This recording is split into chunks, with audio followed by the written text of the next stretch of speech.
আসসালামু আলাইকুম। দেশে এবং প্রবাসে বসে এই মুহূর্তে যারা বৈশাখী টিভি দেখছেন সবাইকে জানাই আন্তরিক শুভেচ্ছা। প্রিয় দর্শক, বিআরবি হসপিটালস লিমিটেডের সৌজন্যে সরাসরি ডাক্তার অনুষ্ঠান আপনারা দেখছেন। আমাদের আজকের প্রসঙ্গ চর্মরোগ। ত্বকের রোগ নিয়ে ভাবনা সবার থাকে, সুতরাং ত্বকের পরিচর্যা নিয়ে আমাদের একটু ভাবনার বিষয় রয়েছে। আমাদের সাথে আছেন বঙ্গবন্ধু শেখ মুজিব মেডিকেল বিশ্ববিদ্যালয়ের চর্মরোগ বিশেষজ্ঞ ডাক্তার নাজমুল করিম মানিক। কেমন আছেন?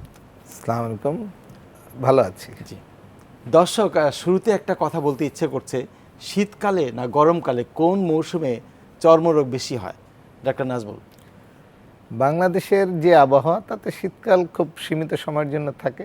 শীতকালে আমাদের দেশে বিশেষ করে চর্মরোগ, যেহেতু এই সময় মানুষ শীতের কারণে গোসল কম করে, একটু অপরিচ্ছন্ন থাকে, শীতে খোসপাচড়া বা এই ধরনের চর্মরোগ বেশি হয়।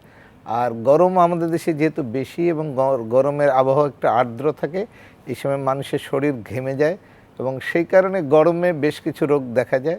গরমে অনেকের অ্যালার্জি থাকে, গরমে ঘেমে গিয়ে আমাদের দেশে যে ত্বকে ফাঙ্গাস বা ছত্রাকের প্রকোপটা একটু বেশি থাকে, এই ধরনের রোগী গরমকালে বেশি দেখা যায়। জি, খোসপাচড়া একটা কথা বলেছেন আপনি। যাদের খোসপাচড়া হয় গোটা পরিবারে আক্রান্ত হয়ে যায় সবাই, কেন? খোসপাচড়া যে রোগটা, এটা সার্কোপটিস স্ক্যাবি নামক এক ধরনের জীবাণু, এই পরজীবী জীবাণুটার আক্রমণে আমাদের খোসপাচড়া হয়। আর আমাদের দেশে যেহেতু মানুষ দরিদ্র এবং অল্প জায়গায় আমরা বেশি লোক অবস্থান করি, সেই কারণে এই রোগটা ছোঁয়াচে রোগ। ফলে ঘরের একজন আক্রান্ত হলে তার বিছানা চাদর ব্যবহার করে, তার গামছা তোয়ালে আমরা সবাই শেয়ার করি ভাই বোন। ফলে ঘরে একজন যদি আক্রান্ত হয় এই খোসপাচড়ায়, তখন দেখা যায় ঘরের অন্যান্য যারা সদস্য তারা ওই খোসপাচড়ায় আক্রান্ত হয়ে যায়। জি, পরিবেশ একটা বড় ব্যাপার, পুষ্টিহীনতা আরও একটি বিষয়। সব মিলিয়ে একটি পরামর্শ আজকে শুনতেই হবে। খোঁজ পাচড়া যেখানে হচ্ছে, প্রচণ্ড চুলকানি, ছোঁয়াচে, কথাটা মনে রাখতে হবে। তবে সব ত্বকের রোগ ছোঁয়াচে নয়, খোঁজ পাচড়া অসম্ভব ছোঁয়াচে, সেজন্য কিছু পরামর্শ প্রয়োজন, তাহলে চিকিৎসাটা একটু ভিন্ন। জি, খোসপাচড়ায় যদি আক্রান্ত হয়, প্রথমে খেয়াল করতে হবে যে স্কুল কলেজ থেকে ঘরে খোসপাচড়াটা নিয়ে আসলো কিনা, অথবা তারা তার বন্ধুবান্ধব যাদের সাথে সে অবস্থান করে তাদের কাছ থেকে নিয়ে আসলো কিনা, অথবা ঘরে কোনো আত্মীয় স্বজন বা ঘরে কাজের যিনি লোক থাকেন তার কাছ থেকে খোসপাচড়াটা আমদানি হলো কিনা। তখন খেয়াল যদি হয় খোসপাচড়া, তখন তাকে দ্রুত চিকিৎসা করতে হবে, কারণ ওই একজনের থেকে ঘরের অন্যান্য সদস্যরা খোসপাচড়া আক্রান্ত হবেন। এখন আমরা যেটা খোসপাচড়া, আজকাল অনেক ওষুধ আবিষ্কার হয়েছে, যেসব ওষুধ ব্যবহার করলে কোনো ধরনের পার্শ্ব প্রতিক্রিয়া নেই এবং খোসপাচড়া নির্মূল করা যায়। আর খোসপাচড়া ভালো করলে আরেকটা জিনিস খেয়াল রাখতে হবে, যে সে যে বিছানাপত্র ব্যবহার করেন বা যেসব কাপড় চোপড় ব্যবহার করেন সেগুলো যেন অন্য কেউ ব্যবহার না করে, অথবা তোয়ালে গামছা যেটা তিনি ব্যবহার করতেন সেটাকেও আমরা সিদ্ধ করে ধুয়ে ফেলি। আর ইদানিং একটা ওষুধ আবিষ্কার হয়েছে যেটা খেলেও খোসপাচড়া নির্মূল করা যায়। চমৎকার বলেছেন। দর্শক, আরও একটি কথা মনে করিয়ে দিতে চাই, ছোট শিশুদের ক্ষেত্রে খোঁসপাচড়া যাদের হয় একটু সচেতন বেশি থাকতে হবে, তার পরবর্তী জটিলতার ব্যাপারে ভাবা প্রয়োজন। আমাদের সম্যক ধারণা থাকতেই হবে। ছোট শিশুদের কথা কেন বলে থাকেন আপনারা, তাকে নির্মূল করা প্রয়োজন। ছোট শিশুকে সবাই আদর করে, ছোট শিশু পেলেই সবাই কোলে নিতে চায় এবং সবার কোলে কোলে সে আদর পেতে থাকে। ফলে দেখা যায় একটা ছোট শিশু যদি আক্রান্ত হয়, তার কাছ থেকে অন্যান্য শিশু অথবা বড় গার্জিয়ান যারা থাকে বা তার আত্মীয় স্বজন যারা থাকে, তারা ওই শিশুর কাছ থেকে খোঁজপাচারা তাদের শরীরে সংক্রামিত হয়।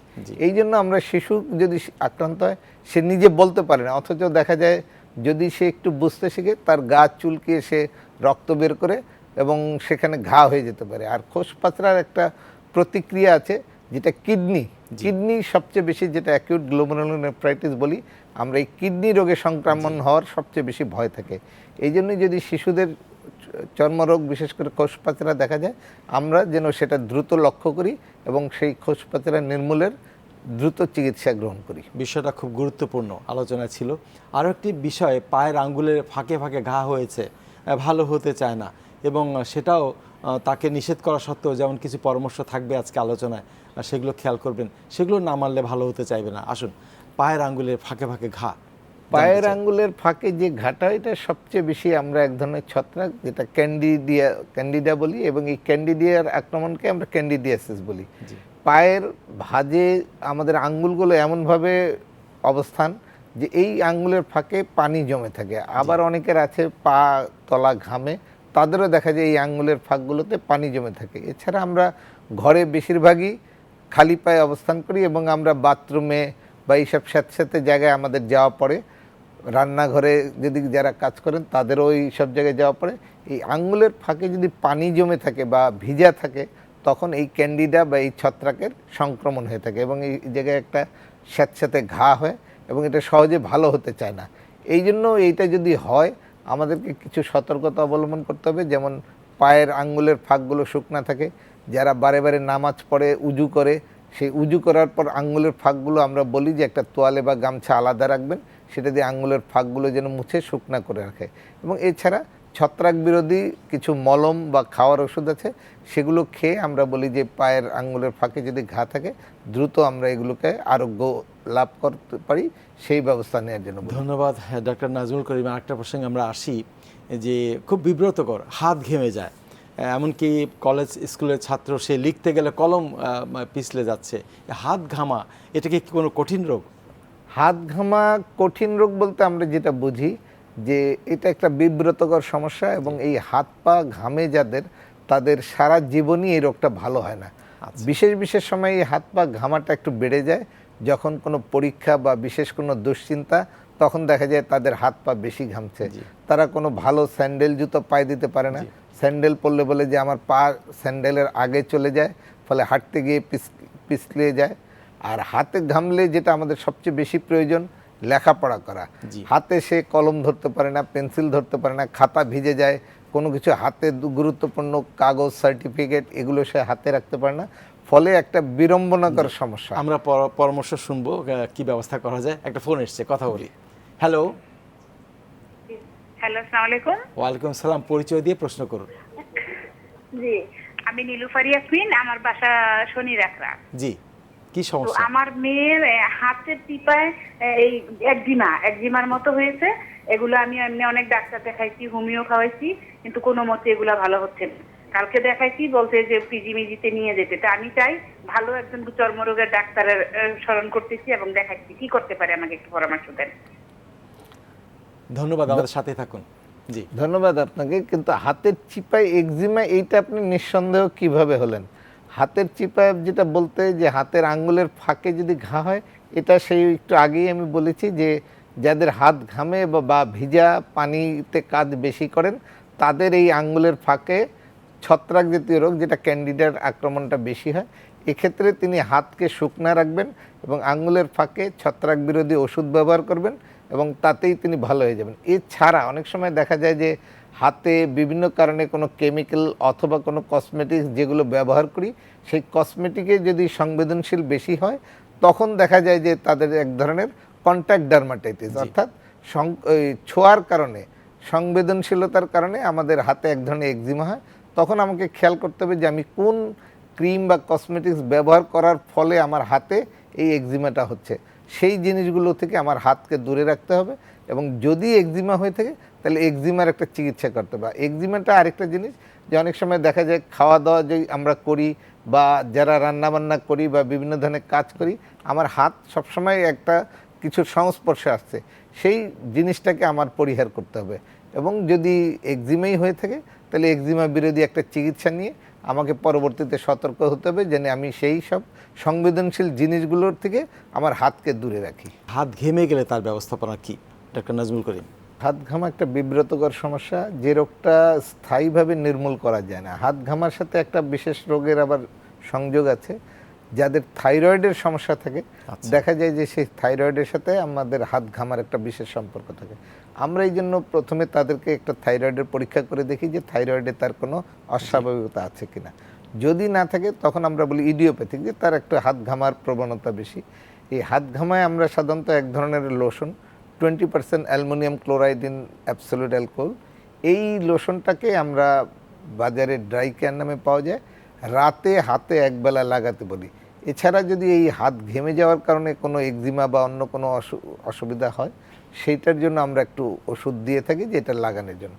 এছাড়া একটা ওষুধ খেতে পাওয়া যায় প্রোকাইন নামে, এই ওষুধটা খেলেও দেখা যায় যে এই যেই নার্ভের সংবেদনশীলতার কারণে ঘামটা বেশি হচ্ছে, সেই ঘামটার প্রবণতাটা কমিয়ে দেয়। আমরা আরেকটা সে প্রসঙ্গে ওষুধ আসি খেতে দেই। যে পায়ের গন্ধ হয়, অনেকে মোজা বারবার বদলাতে জি, হয়।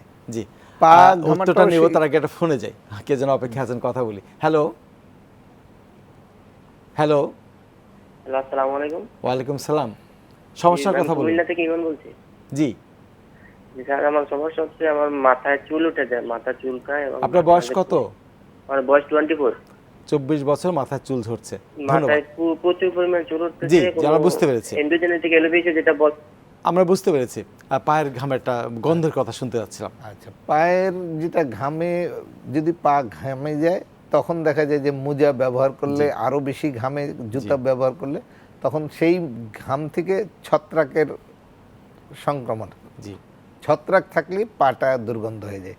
এই ধরনের লোকদেরকে আমরা বলি যে একটু খোলামেলা, অর্থাৎ জুতার বদলে যদি তারা স্যান্ডেল পায় দেয়, জি। যেন কম ঘামে, সুতির মোজা ব্যবহার করে, এবং সুতির মোজা ব্যবহার করার আগে পায়ে যদি একটু ছত্রাক বিরোধী মলম বা ওষুধ একটু পায়ে লাগিয়ে নিতে পারে, এবং তারা প্রতি রাত্রে যদি ঘেমে থাকে, তাদের ওই যে একটু আগেই বলেছিলাম যে অ্যালুমিনিয়াম 20% অ্যালুমিনিয়াম ক্লোরাইড, ওই সলিউশনটা একটু লাগিয়ে থাকে, তাইলে তাদের তিনি পায়ে মুক্তি পাবেন। মোজার দুর্গন্ধ থেকে তারা, এবং প্রতিদিন তারা মোজা পরিবর্তন করবেন। আমরা আগের ফোনটা উত্তর দেবো, তবে আরেকটা ফোনে যাই। হ্যালো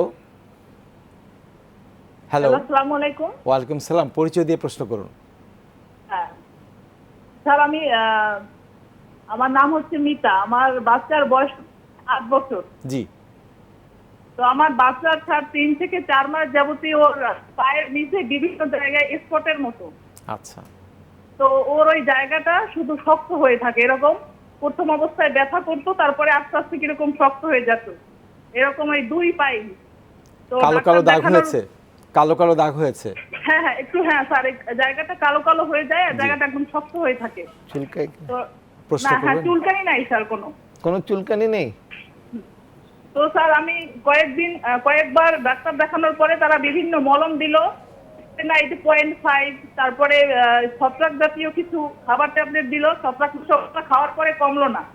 তারপরে আমি একজন স্কিন বিশেষজ্ঞ দেখালাম, উনি বলল যে আপনার বাচ্চার স্কিনে একটু ছোট্ট সমস্যা, সেটা হচ্ছে যে ওর স্কিনটা অনেক ড্রাই থাকে, আপনি ওকে শাকসবজি বেশি করে খাওয়াবেন, আর ওই আপনার OMG-3 ঔষধ দিল, প্রিমিক্যাপ দিল, আর একটা মলম দিল, জিকোবিন ট্যাবলেট দিল। এখন স্যার 4 মাস যাবত ওর এই সমস্যাটা, এখন এই ওষুধগুলো ধন্যবাদ, খাওয়াচ্ছি। আমরা বুঝতে পেরেছি। জি, শিশুদের দুটো সমস্যা থাকে, একটা হলো অ্যাটোপিক ডার্মাটাইটিস, আমরা বলি যে এটা দেখা যায় এক ধরনের শিশুদের ছোটবেলা থেকেই তাদের একটু অ্যালার্জি, এক্সিমা এই প্রবণতা থাকে, এবং চুলকানের ফলে সেই সব জায়গাগুলো কালো হয়ে যায়, শক্ত হয়ে যায়।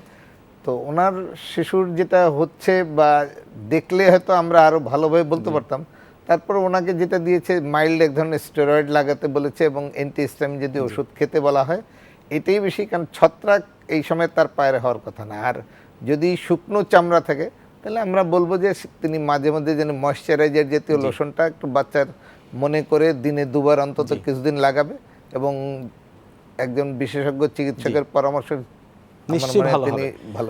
আরেকটা ফোন এসেছিল, মাথার চুল ঝরছে, 24 বছর বয়স। যিনি 24 বছর একটু আগে বলেছিলেন যে তার মাথার চুল ঝরে যায়। মাথার চুল সাধারণত কয়েকটা কারণে হয়। একটা হলো অ্যান্ড্রোজেনিক, অর্থাৎ এই 24 বছর মানুষ অ্যাডাল্ট, এই সময় অ্যান্ড্রোজেন হরমোনের প্রভাবে মানুষের চুল পড়ে যেতে থাকে। এছাড়া যদি মাথায় খুশকি থাকে, আমরা যেটাকে সেবরিক বলি, সেবরিক ক্যাপিটিস যদি থাকে, তাইলে দেখা যায় চুল পড়ে যায়। এছাড়া পারিবারিক একটা হচ্ছে যে অনেকের পরিবারের অল্প বয়সেই চুল পড়ে যেতে থাকে, সেই পারিবারিক যদি কারণ থাকে বা জেনেটিক কারণ যদি চুল পড়ে যায়, সেক্ষেত্রে বেশি উপকার করার সুযোগ থাকে না চিকিৎসা দিয়ে। সেই ক্ষেত্রে আমরা বলি যে তাদেরকে পিআরপি একটা চিকিৎসা এখন ইদানিং আবিষ্কার হচ্ছে, পিআরপি অথবা স্কিন এই হেয়ার গ্রাফটিং, অর্থাৎ চুল মাথার পিছন থেকে এনে সামনে যেখানে একটু খালি হয়ে গেছে, কারণ চুল সাধারণত সামনের দিক থেকেই পড়ে যায়, সেই জায়গায় আমরা গ্রাফট করে তাকে কিছুটা উপকার করতে পারি।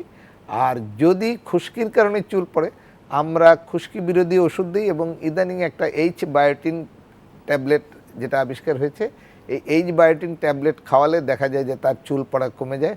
এবং শর্ত একটাই, খুশকিকে পরিষ্কার রাখতে হবে এবং তেল ব্যবহার করবে না। আমাদের দেশে একটা প্রবণতা আছে যে বিভিন্ন ধরনের তেলের চটকদার অ্যাডভার্টাইজ দেয়, যে তেল ব্যবহার করলে চুল গোড়া শক্ত হয়, চুল পড়ে না, এটা একদম ভুল কথা। বরঞ্চ তেল দিলে চুলের অপকার হয় যে খুশকিটা আরও বেড়ে যায় এবং খুশকির কারণে চুল পড়ে যেতে থাকে। কাজে এ ব্যাপারে আমার মনে হয় কোনো বিশেষজ্ঞকে দেখিয়ে যদি পরামর্শ নেন তাহলে তিনি এই চুল পড়ে যাওয়া থেকে তিনি একটা সংক্ষেপে ব্রণ ভালো হয় না, সংক্ষেপে ব্রণ যখন মানুষের বয়ঃসন্ধি অর্থাৎ এই মেয়েদের যে সময় মাসিক চক্র শুরু হয় অথবা ছেলেরা যখন কিশোর থেকে তরুণের দিকে যাচ্ছে এই বয়সেই ব্রণটা হয়। ব্রণের মুখে আমাদের সবসময় এই ব্রণের যে অ্যাকনি সিবাসিয়াম এই গ্রন্থিগুলো থাকে, এই গ্রন্থিগুলো কোনো কারণে যদি ইনফেকশন হয় অথবা মুখগুলো যদি বন্ধ হয়ে যায় তখনই এগুলো প্রদাহ হয়। কারো দেখা যায় যে এইগুলো চাপ দিলে চালের মতো বেরোয়, কারো দেখা যায় যে পুজের মতো বেরোয়। তো এই ব্রণকে নিয়মিত যত্ন নিতে হবে এবং চিকিৎসাও করতে হবে। আমাদের আজকে সময় নেই, আমরা এগোতে পারছি না। আবারও কথা হবে, দেখা হবে। ডক্টর নজরুল করিম, আপনাকে শুভেচ্ছা এবং ধন্যবাদ। আপনাকেও অনেক ধন্যবাদ। দর্শক, ত্বকের পরিচর্যা নিয়ে অনেক কথা বলার ইচ্ছে ছিল, সময় একেবারে নেই। আগামীতে নতুন বিষয় নিয়ে কথা হবে, আবারও দেখা হবে। সবাই ভালো থাকুন, সুস্থ থাকুন, থাকুন বৈশাখী টিভির সঙ্গে।